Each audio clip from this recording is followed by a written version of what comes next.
Oh, you got the arrow? Yeah, I've done It was it. on accident. Huh? It was on accident. I left it on. You can go. Ah, Are you do YouTube? yes. Yeah. What's your channel? Its station is always open, right?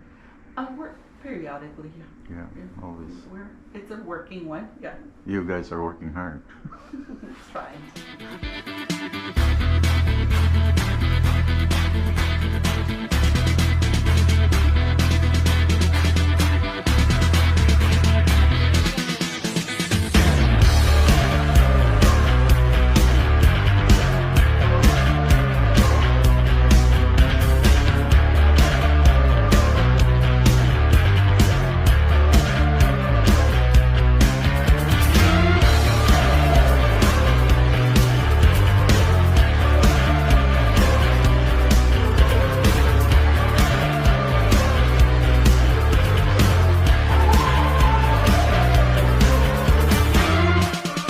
Good morning mga choy, mga chay. Good morning internet. Good morning viewers. Good morning North Dakota. Ang panahon ngayon medyo humupa ang ulan. That's good. That's good.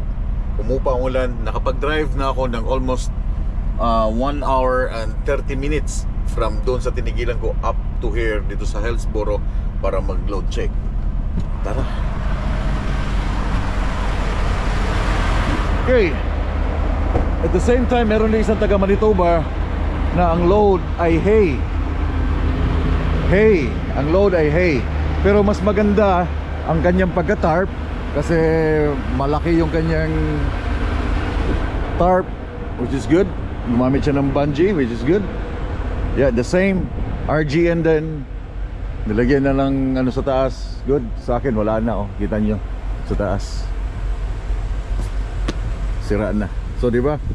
Kahit RGN nagkakarga ng mga hay ngayon as of now ha. Pero maganda, gusto ko yung pagka-tarping niya. It's good. Lumabas na ng konti. Yeah, good yung pagka-tarp. Your truck? Yeah. Where going? Wisconsin. Wisconsin? Yeah. Oh, how often you load this hay?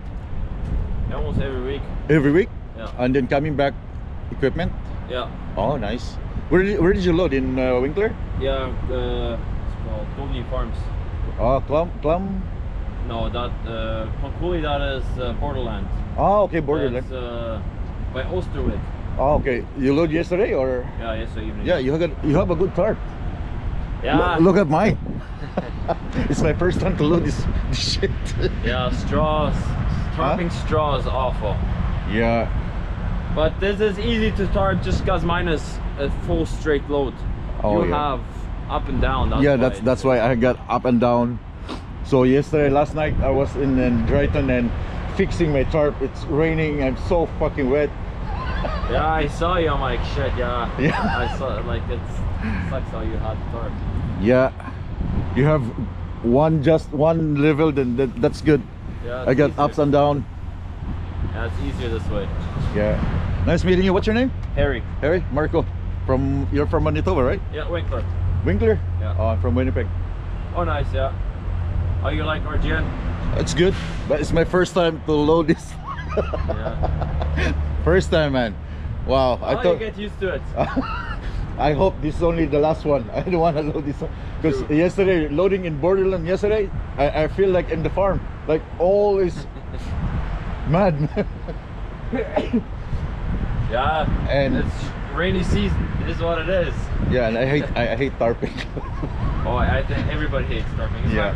Actually, my first time a tarp like this. Usually, I just tarp the top. That's it. Oh, but during summertime, no need to tarp, right? No, never. Just straps. It's the first time, probably like 3 years, I tarped straw. Oh. This guy where the straw is going to is very picky. That's why. Oh, who helped you with the tarp? Huh? Who helped you with the tarp? By yourself? Oh yeah. Nice. Pulled inside a shop and tarped it. Oh, the shop. Yeah. Oh yeah. I put my truck yesterday in the shop, but I don't know what happened. Ah. Look, well, that's okay. So I grabbed last night. If you want like advice, Yeah. if you put like this under here, throw a strap over here. Oh yeah. Because if you don't, that's when the tarp comes out. Yeah. Now, if you would have put this under here and then this strap over top, Yeah. it wouldn't have came out. And then you really just tighten that strap. And then yeah, throw these straps over, not under. Yeah, not all of them, but some of them. And then that will keep it from going too far out. Yeah. The straps are a lot more solid than the bungee cords, right? Yeah, that's nice talking to you. Have a Yeah. good morning, man. You too. Take it easy. Yeah, you too. So anyway, merong nagtanong sa akin na nag-comment. Sabi niya, bakit daw yung mga cow dito sa Canada or America pinapakain ng dry, sabi ni Jose, dry na grass instead of fresh. Okay, ang baka kasi kumakain ng dry at saka fresh na damo. So tinatawag nito grass sa English, damo sa Tagalog, sa Bisaya is sagbot. So yung baka kumakain both dry and fresh na grass. But during season ng winter time, wala kasing option ng mga baka. Walang fresh grass kasi winter time, more snow, depends sa south. Mostly sa south walang, more on dry. Like Texas meron din silang mga bakahan doon, but wala kang makikita mga fresh na grass doon kasi Texas like dry land. Yung mga damo doon dry, sunog, or parang ganito ang hitsura. So during season winter time, pinapakain sila ng grass na dry. Ang tawag dito, dahil dry na siya, ang tawag dito ay hay. Hey Jude, don't make me cry. So hay ang tawag dito pag dry na. Pag ang hay kasi marami siyang pwedeng, yung mga farmers they can create yung mixture ng hay, depende sa hay, para mixtures para sa pagkain ng baka, para sa diet ng baka.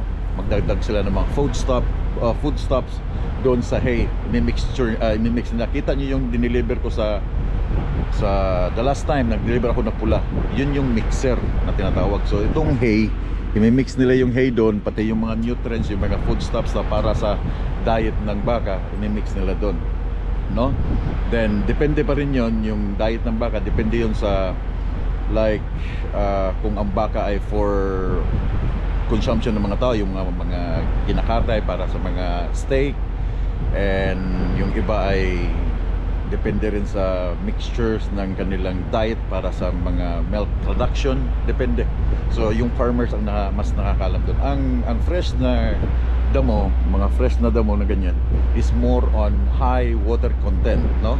So ang baka, kumakain sila ng different doon sa dry at saka sa fresh. Ang baka, pag fresh yung kinakain nila, mas marami yung volume na kinakain nila compare, para makuha nila yung sa hay na small content lang pero marami ng nutrients, marami nang na-add doon ng mga nutrients compare doon sa organic na fresh grass, no? Mas maraming volume na kinakain ng baka pag fresh grass, and then compare doon sa hay. Kasi sabi ko nga, ang hay, hinahaluan nila to ng mga may mga nutrients or mga foodstuffs na nakahalo. So pinapakain sila because dahil depende sa winter time, depende sa season. Pag season ng winter, wala silang option mga farmers kundi ang hay, pinapakain sila. Saka marami silang pwedeng gawin dito sa hay na dry grass. Yeah, gusto ko yung ganyang pagka-tarp. Nice one. Sa akin napaka-pangit kasi kita nyo sa akin. Ano ba yan? Kita nyo yung sa akin up and down, no? Kasi overweight ako dito kahapon overweight ako ng 2,000 pounds. So tinanggalan nila. Kung straight lang sana okay lang, kaya nakaganyan-ganyan siya. Then yung sa likod, yung nakita ko sa likod, yun na, nawasak na siya banda dito dahil natanggal, no? Tama nga yung sinabi yan, wala din sa isip ko na tapunan ng straps doon sa taas during nung dapat pala tinanggal ko to, tsaka nilagay nila tong nilagay ko tong straps. But nakagandahan, itong nilagay ko stable na siya, yung stable na, yung hindi na siya nagpa-fluffy pag tumatakbo.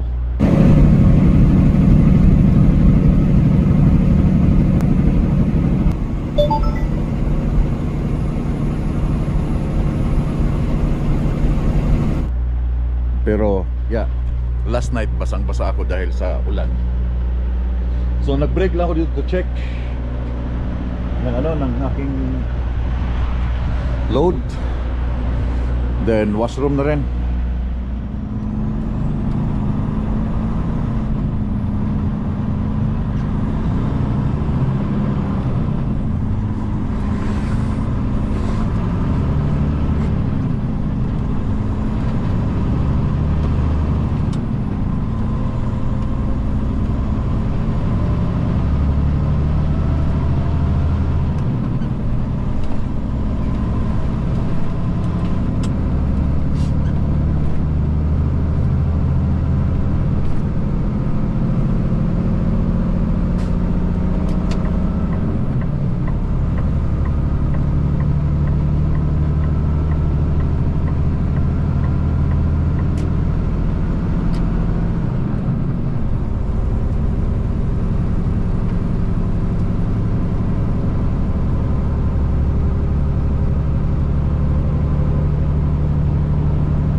Okay, naalala niyo yung sinabi ko before na every time na mag-i-exit ka na sa isang state at papasok ka sa next state ng Amerika, pababa ng pababa yung miles niya. Makikita ko sa inyo ha. Then pagpasok mo sa another state, okay, entrada mo pala ng another state, mag-i-start ulit yung miles na lang mataas. Just like this. Hanap tayo ng marker. Kasi kanina, mile 8 na lang, so malapit na ako. Ibig sabihin, malapit na ako sa South Dakota state line. Bababa na yung marker or yung milepost ng isang state, itong North Dakota. So ito yung marker. So next mile is 7. Okay? Diba? 7. So 7 miles bago mag South Dakota state line border is mile 6 miles to state line border. Then dito sa GPS nakalagay na state border, you know, state border. Ang speed dito ay 80 miles an hour. So naka 71 na ako, 71 miles an hour. Pero kita nyo yan, yung mga truck mas tumatakbo pa siya ng mas mabilis sa 71 miles an hour. Allowed yan kasi 80 miles an hour dito, so mga around 120 kilometer an hour sa kilometers ha. So yung truck na yon more than 71, so legal yan. Kahit ahataw yan, kahit mag-overtake yan, legal yan, hindi yan huli ng pulis dahil speed limit is 80 miles an hour. Yung sa akin 71 pa lang, 113 kilometers, 114 kilometers an hour. And ng North Dakota na bridge, kita nyo 1 mile exit 1. Ito yung pinaka last. So baliktad siya, di ba? Pagpasok mo ng isang, dapat pagpasok mo ng isang state, mag-start siya ng 1, no?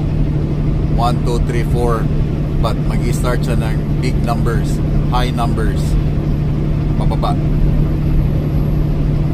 So this is it. Ito yung state line border, itong tulay nito, and that's South Dakota. There you go, South. Then titingnan natin na ang kanilang speed is 80 miles an hour. Then titingnan natin yung kanilang starting ng milepost. Where is it? Milepost.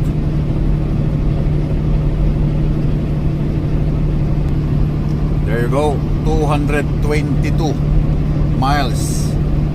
But depende pa yan, kasi ito yung aking left side, yan ang Minnesota, yung aking right side, yan ang Nebraska. So depende sa pupuntahan mong state, no?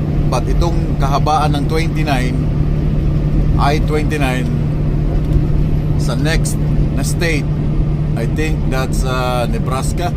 Nebraska yata, papasok na Nebraska o Kansas. Not sure. Pero yun ang ibig sabihin ng 222, milepost 222. Inspection 1 mile, 1 mile. I hope bypass ako or following.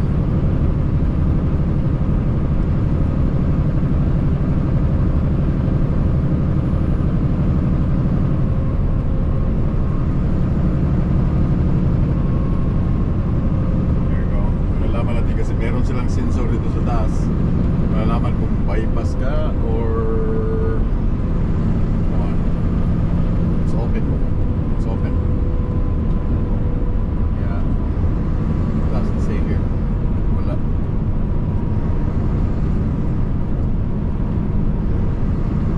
Truck. Doesn't say. Following. There you go. Follow with signs. So I think itong timbangan ito, hindi sila nagpa-bypass ng mga truck na merong drivewise. Lahat pumapasok. Holy smoke, ako palang mag-isa. Meron isang truck sa truck.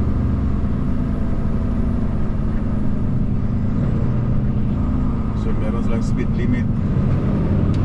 Speed lang dito dapat ay 15 miles an hour.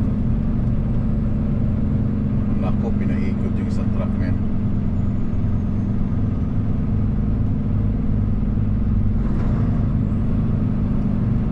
Merong camera. Sana hindi ako mapicturean na wala na naman akong salamin doon.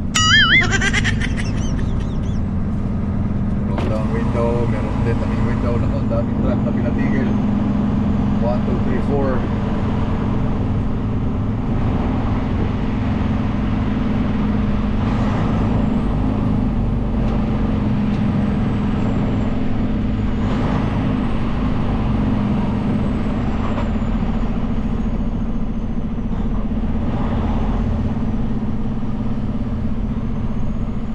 Sign.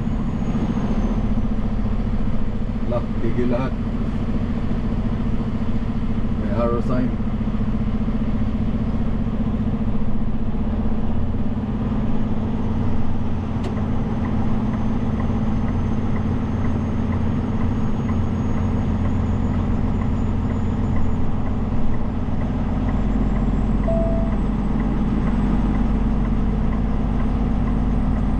Yung araw, ibig sabihin bawal kang dumiritso.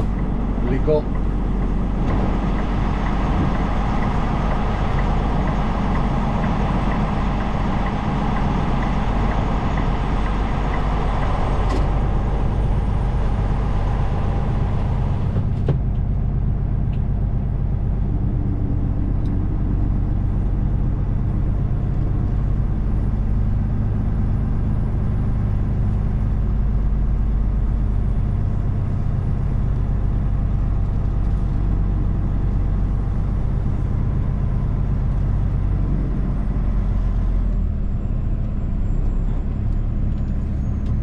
Woo! Again.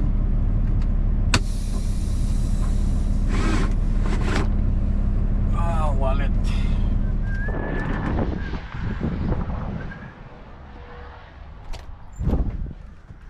Yeah, like your truck and trailer registration and this, like, yeah, this for, okay, yeah, here, that's what I was looking for. I mean, this is something you can stick That's the back. trailer. Oh, this is the trailer, okay.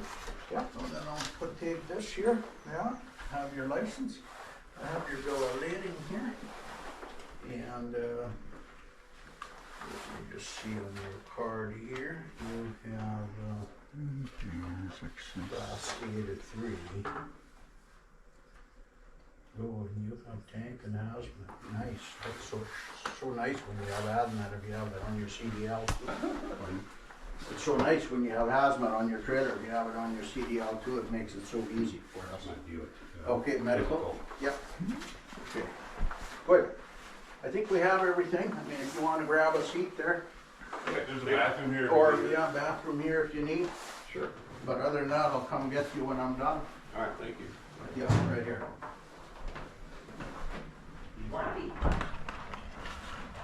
Good morning.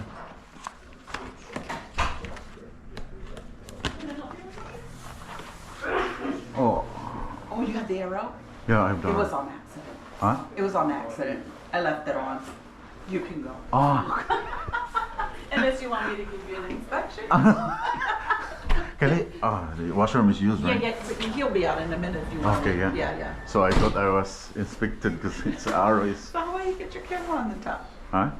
How you get your camera on the Oh, top? because I You do? take a video on highway. Or you do YouTube? Yes. Yeah. What's your channel? It's a Pinoy trucker. Pinoy trucker. Pinoy Trucker? Yeah, Pinoy. Pinoy. I know I saw one that says, what? Dumb truckers or something like that? There's a lot of content a- creator now on tracking. Uh-huh. Not only in Canada but in the US also as well. Oh, yeah. Yeah. So when that guy did that stupid turn in Florida, I Oh. was looking some of them up just on YouTube to see Yeah, what there's. yeah. They're so mad Yeah, I at see that one. And there's another one in California, right? I haven't heard of that. Yeah, there's another one in Oh, really? When California. did that happen? A few days ago. A few days ago. Yeah. What happened? He the highway slowed down Mhm. and he continues and slammed the truck in front of him. Then Was it traffic time? traffic time. Oh, it's Yeah, always maybe traffic he time was in he was not California. attentive in You the were drive. not paying attention. Yeah. That's a problem. That is a problem. That is a Yeah. big problem. This station is always open, right? We're periodically, yeah. Yeah, always. It's a working one, yeah. You guys are working hard. Trying to keep people safe. North Dakota's always closed. They're different. They have troopers. Oh, is We're it? inspectors. We also have troopers. So the pull So up- we have both.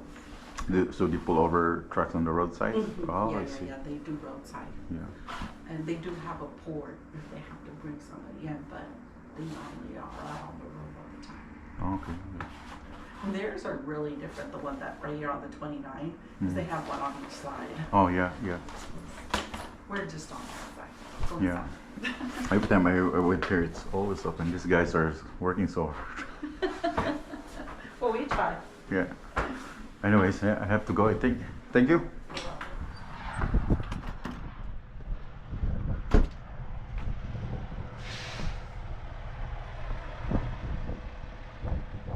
Hindi naman pala eh.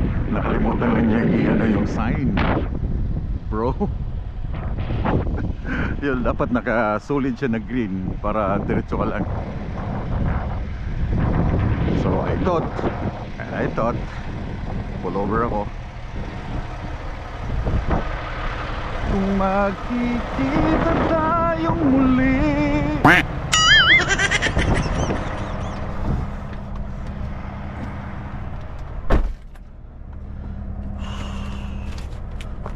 I'm not surprised, guys. It happens to me many times. Right on I-29.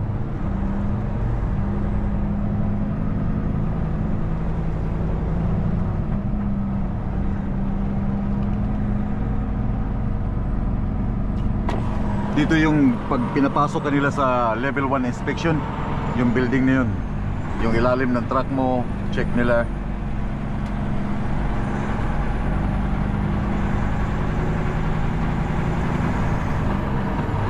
Yan ang hay. Yan ang damo na ina-harvest nila.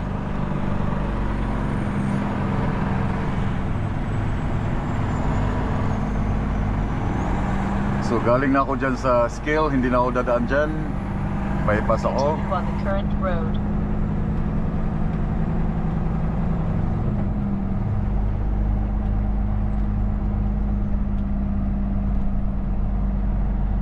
So dapat ang lights ay solid na gitna. I mean gitna yung bilog. That means you're go. Pero pag may araw, pasok ka sa loob. Well, hindi the same.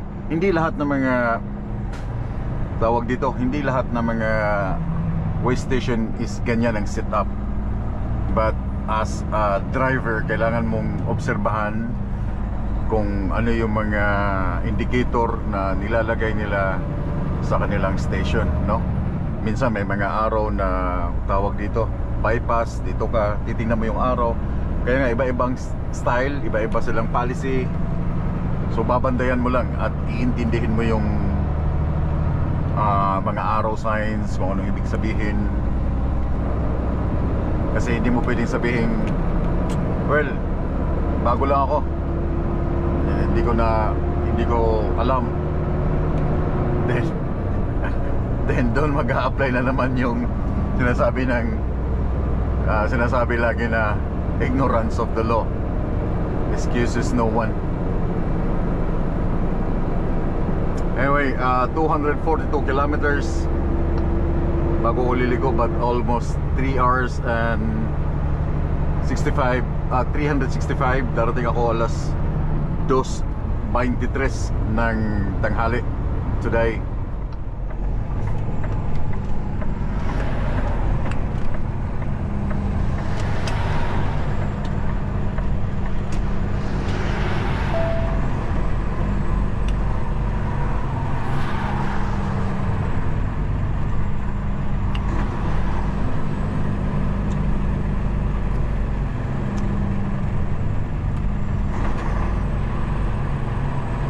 Checkpoint.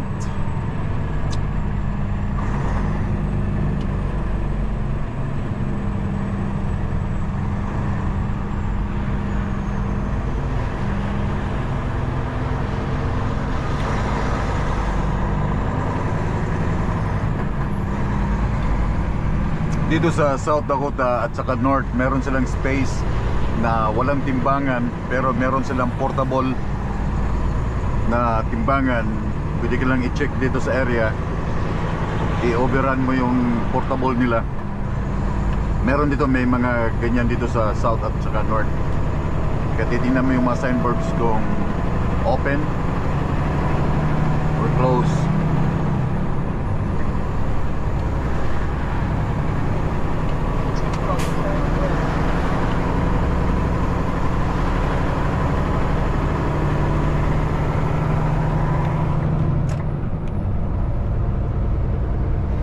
Almost there. Oh, 153 pa pala. 152 kilometers, 1 hour and 30 minutes, but 16 minutes. Aakyat na ako sa I-90 eastbound.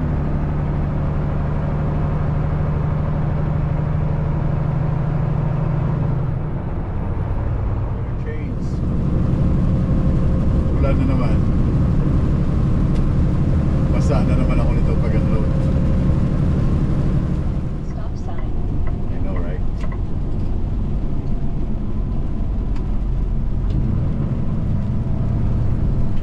I'm almost there. 42 kilometers.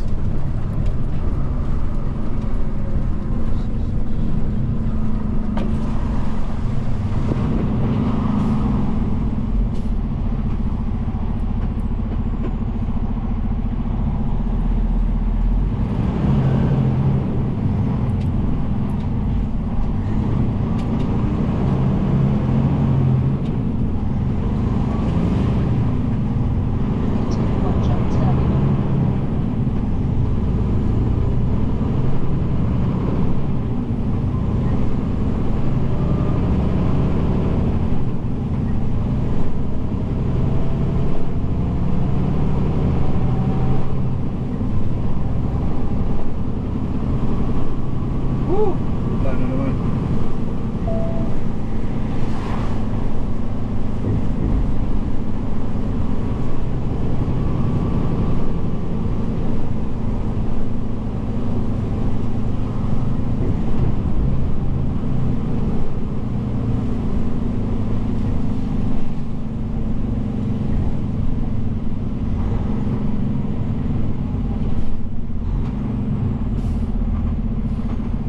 Cruise traffic does not stop. So ibig sabihin wala akong rights.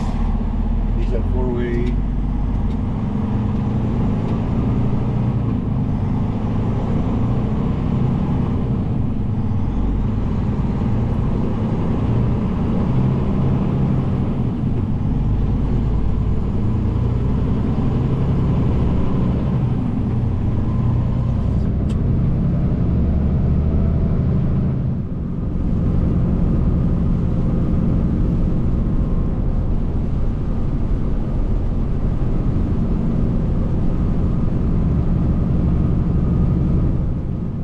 Ito yung Sibley, Iowa. Merong truck stop doon sa unahan. If ever na hindi mag-come up yung aking reload today, I'm gonna park there. 7 kilometers, so ang gusto mo nasa left side, 7 kilometers, so babalik ako dito mamaya. Go all for a night.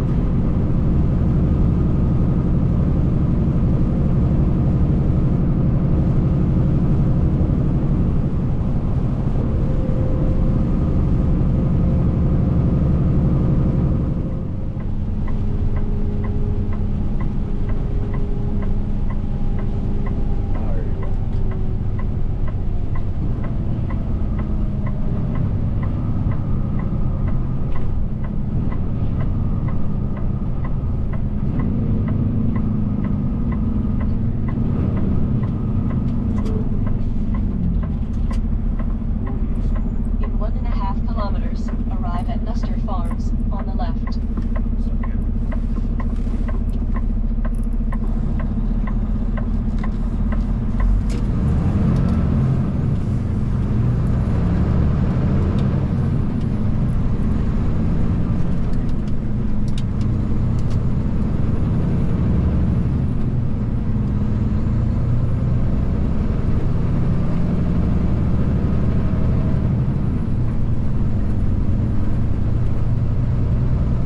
Left.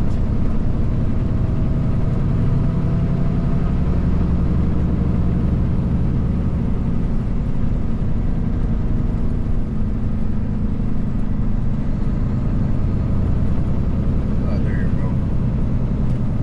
Inside.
Nuster's Farm.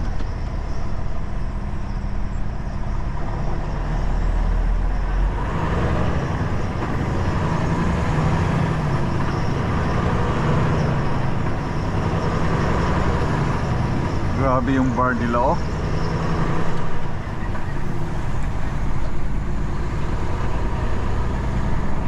Laki.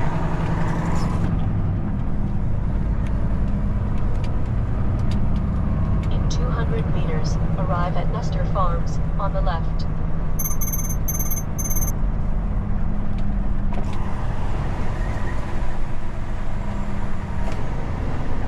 Yan ang mga baka, oh. Dami. Oh, nandito ng pagkain, yo! Mga chuy, mga chay!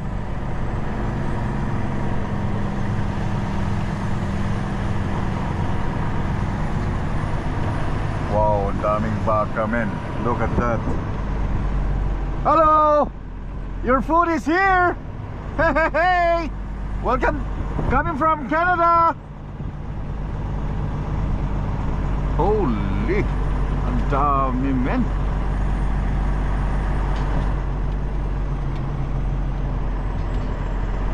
I don't know kung saan i-drop to.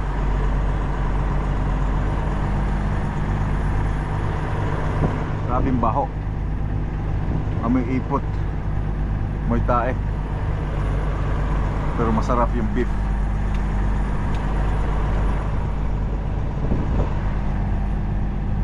Yan ang sinasabi ko, di ba? yung mixer.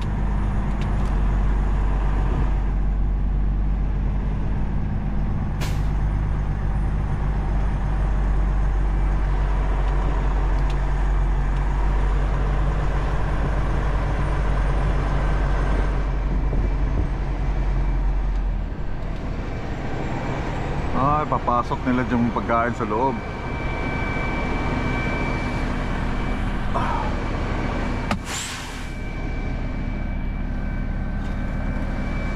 Hey there!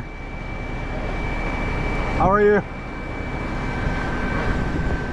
So where should I unload? It's just there, over there. So where? Come here with me. I'm gonna follow you. What? I will follow you. Come on Yeah. with me. Yeah.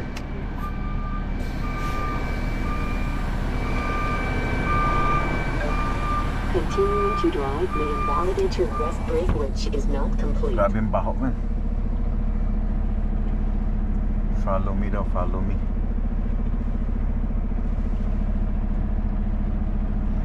Farm pala to ng mga bakahan. Oy. Ah.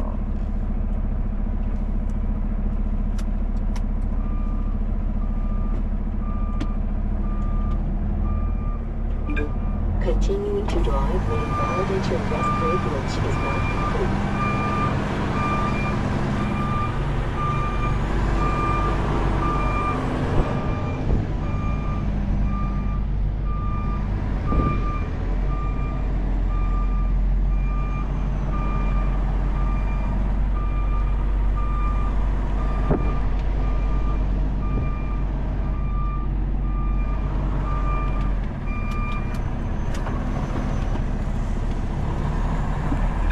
Continuing to drive may invalidate your rest break, which is not complete.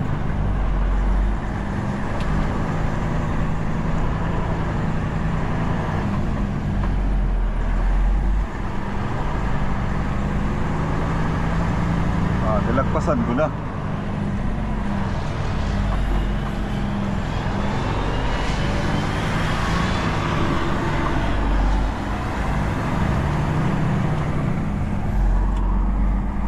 Doon pala doon kanina.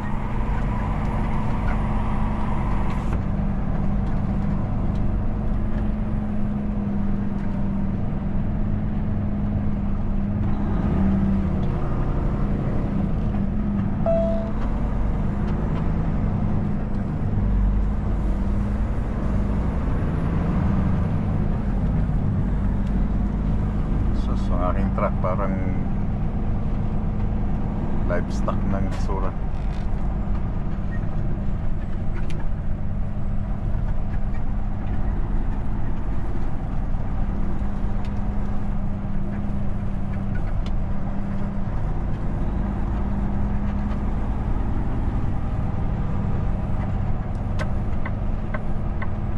Signal.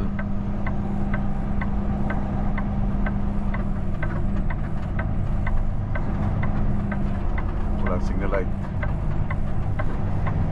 Ah, ito nga.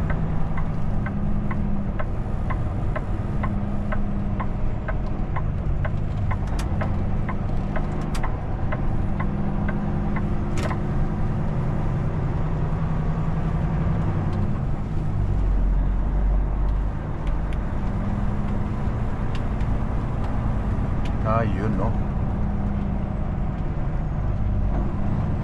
Kawawa naman ako doon pagtanggal ng tarp. Diyos ko.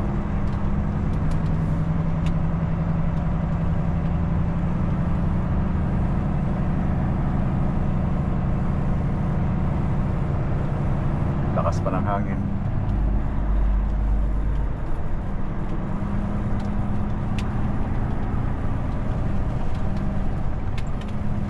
O, tingnan mo dito. Wala, nandyan lang sa labas yung pagkain.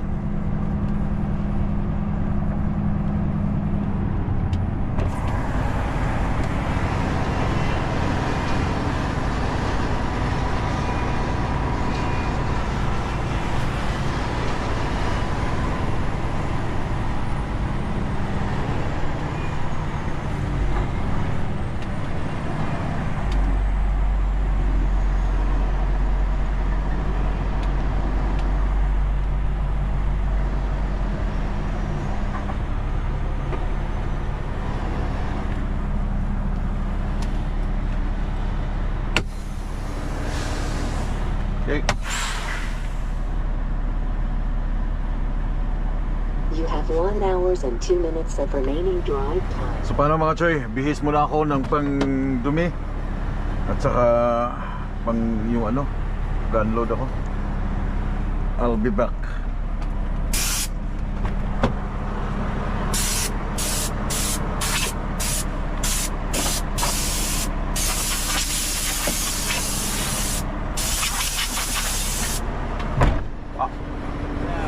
Here? Okay. Yan pa pala. Continuing to drive near the Validator West Break, which is not complete. Continuing to drive near the Validator West Break, which is not complete.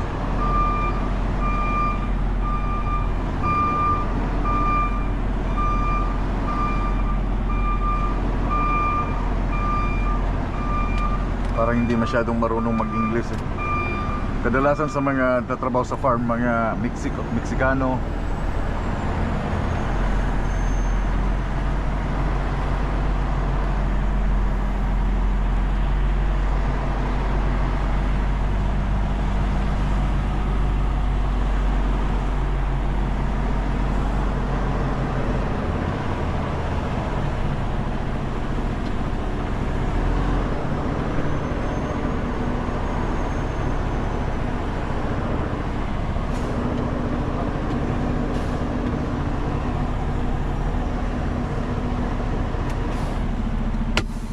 Okay, tingnan nyo yung suot ko. Ito yung sinuot ko pag load. Wala na, pagkatapos nito tapon ko na siguro to. Eh sayang eh, puputik lang din ako sa labas. So ito na lang.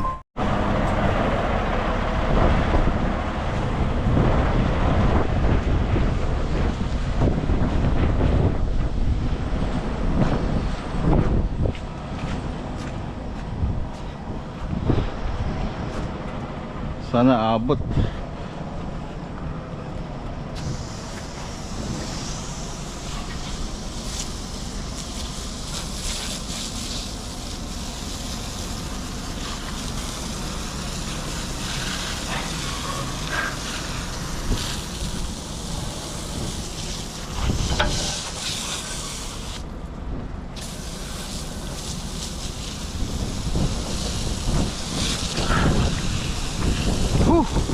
Dumi.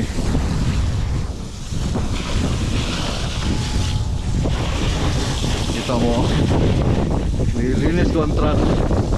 But look at that.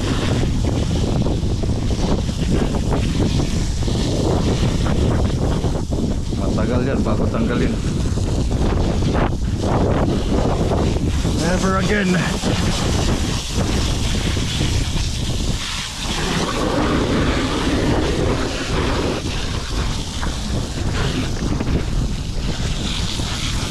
Oh, look. Wala na, hindi na makakuha yan. I mean, makakuha mo siya pag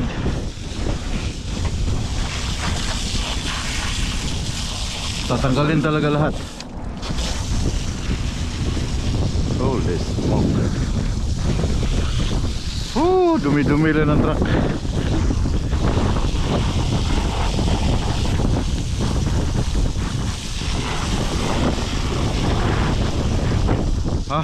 Kabuisit yan. Tangin lang yan.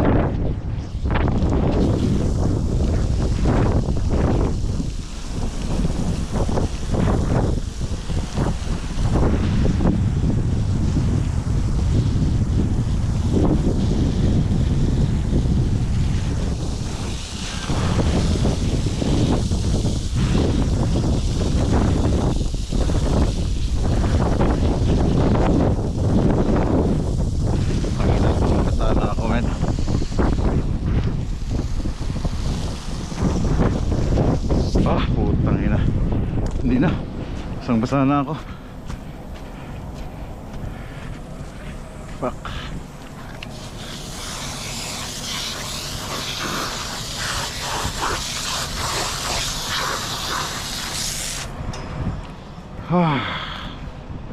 Ayoko na magkarga ulit yan.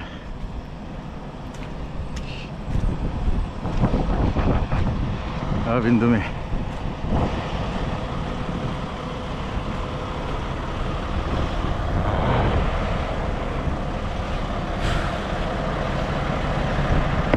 Never again.